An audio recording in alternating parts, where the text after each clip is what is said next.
Hello everyone. Hi, kitang-kita ang aking mga pimples. Okay. This is my first vlog.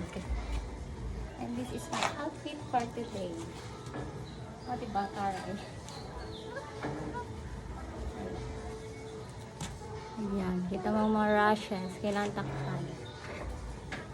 Pupunta tayo ng NKTI. For our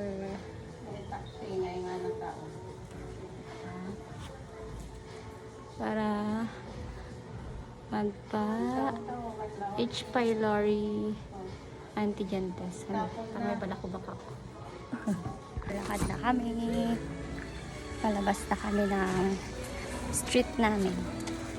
This is the hello to the vlog. First time. Nakakahiya. Awkward. Ayan.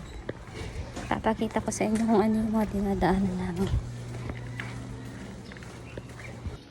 Ayan. Ayan yung inaakyat namin. Pataas. Hirap ako makyat dyan eh. Hinihingal na ako pagdating sa taas. Ayan. Akyat. Hey. Kapagod. Pagod. Malapit na namin maabot ang finish line. Kami. Ano ba? Akyat kami.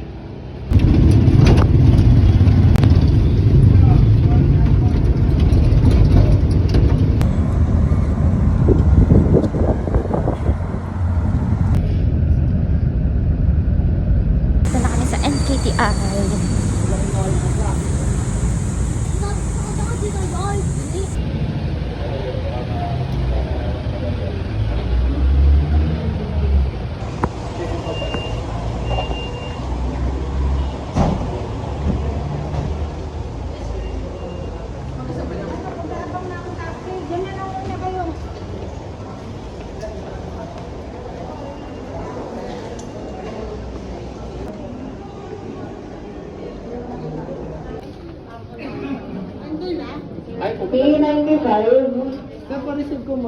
Ayan, sinusulatan ng aking paglagyan ng stool. Complete name. Pag sinabing complete with initials, middle initial.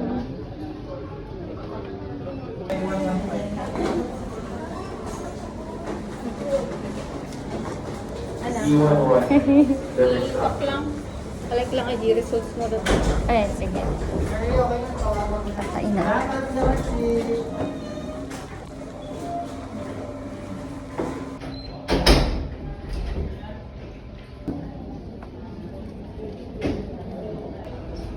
Tapos na. Naipas ko na yung stool. Pupunta na kami ng social service. Magpapa-schedule kami sa aming social worker para sa aming GR kay Ivy Marcos. Yan. Kami ng social service. At takot ulit. Sakit na ng tiyan ko. Katapos mailabas lahat ng sanga na loob, masakit na naman ang tiyan ko. Gusto ko na naman kumain. Ayan. Lagi na lang sumasakit yung tiyan ko. Dami-daming tao na naman sa OPD. Saan? Ano kung sa dulo? Hello? Ano o? Hala. Ay, napan yun. Nakapagabing ka. Sa OPD. Dadaan kami sa OPD.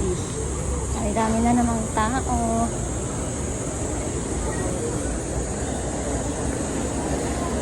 Diba? Tao.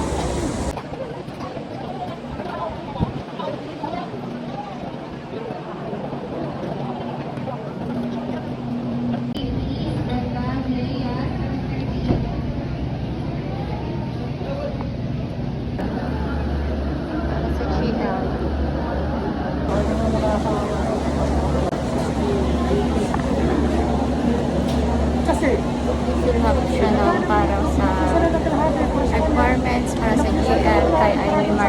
papasa sa social service. Tapos na namin nailakad ang GL para kay Aimee Marcos. Galing na kami ng social service. Punta naman kami mag-withdraw kasi bibili kami ng gamot. Tapos sa simtal ni Sartan ko para sa aking BP.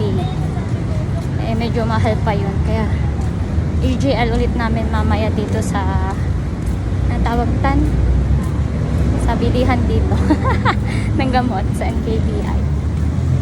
Ayan. Withdraw lang kami dito sa may malapit na ATM machine dito sa NKBI.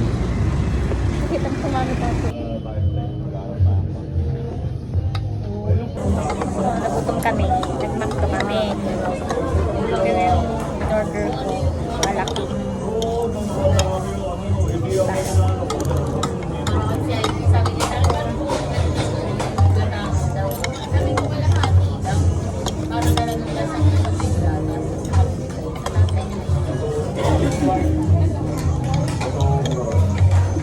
Order ako ng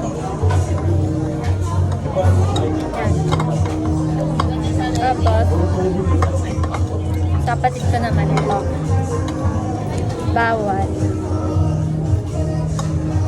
kain na ako kain na kami nakuha na namin yung result ng H. pylori antigen sa lab results.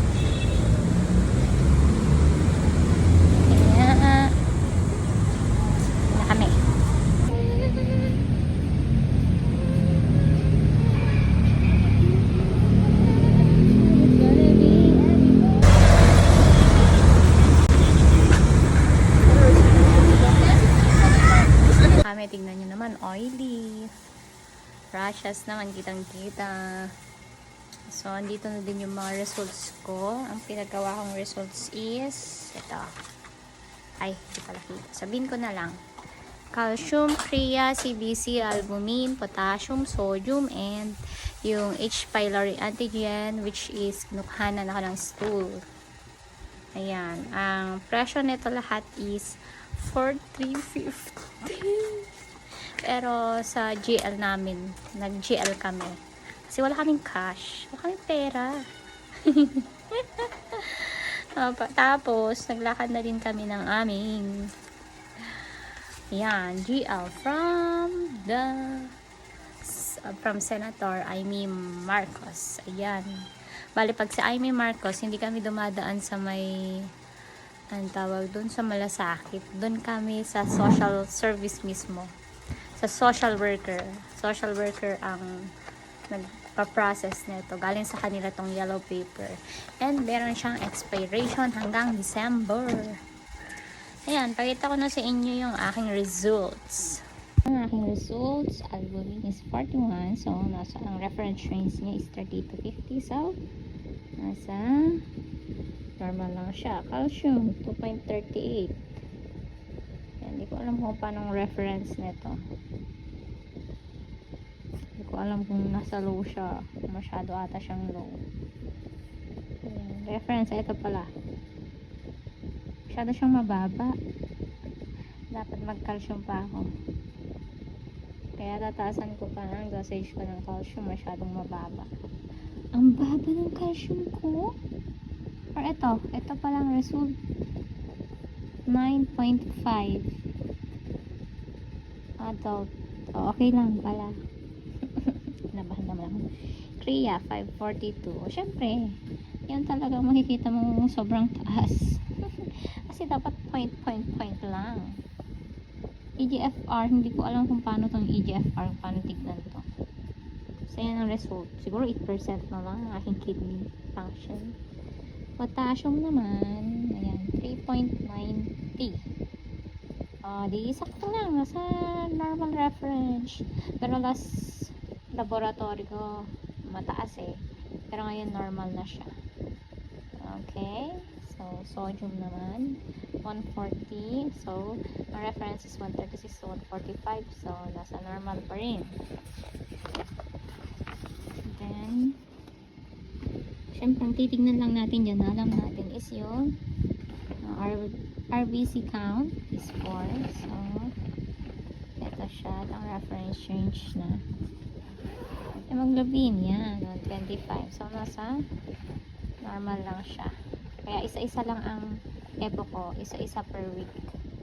Hematocrit, yan hindi ko masyadong kabisado. Pero okay naman. Nasa 0.38 naman. 0.37, 0.47 ang reference range. Ayan, nasa gitna lang. Kaya mga yan ang hindi ko na alam. Pero kung titignan nyo naman is nasa reference range naman siya. Pasok naman. 283 pati sa platelet count. Ganun din. Pati dito sa hindi ko rin alam yan. So, ang H. pylori antigen. Parang titignan dito may H. pylori ka eh. And negative naman ang results. Kaya ang pagsaksak ng aking tiyan ay hindi ko alam. Baka may kaskas ako sa bilto ko kasi way back 2017 meron akong gastritis. Yan. Nakita na yung hospital number ko. So, bukas naman is ang aking check-up para sa aking gastro. Lahat ng mga result ng mga laboratories na kinuha namin ngayon is ipapakita namin bukas para sa aking gastro kasi baka i-schedule na ako para sa aking colonoscopy and endoscopy. My gosh. Kaya that's for today's video. My CKD cuties. Bye. Acha.